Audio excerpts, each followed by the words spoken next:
À 72 ans, Françoise ne savoure la vie que depuis 8 ans.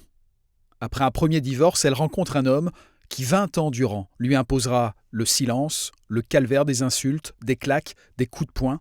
Elle ne voulait pas priver son enfant de son père, se disait qu'il y avait pire situation que la sienne. Par exemple, si j'avais dit quelque chose, paf, un coup de poing, c'était au lit.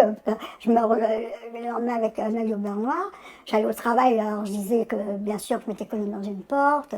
J'ai jamais dit que j'étais battue parce qu'on n'aime pas se vanter de ces choses-là. Hein. Quand il finissait son travail, c'était les bars, c'était...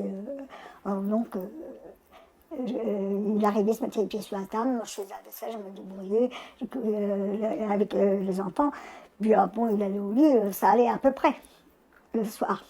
Si on n'entendait pas une conversation où monsieur n'était pas d'accord, ça allait.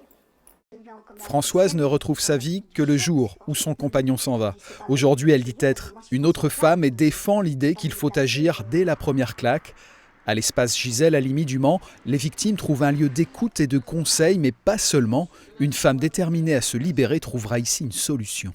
Comme on est dans la Sarthe et qu'il y a une vraie volonté d'accueillir toutes les femmes victimes de violences, elle sera accueillie le soir, on peut lui trouver un hébergement. On fait le 115 et pour les femmes victimes de violences, il y a des solutions. Aujourd'hui, on estime à 10% seulement le nombre de femmes victimes de violences osant parler et porter plainte.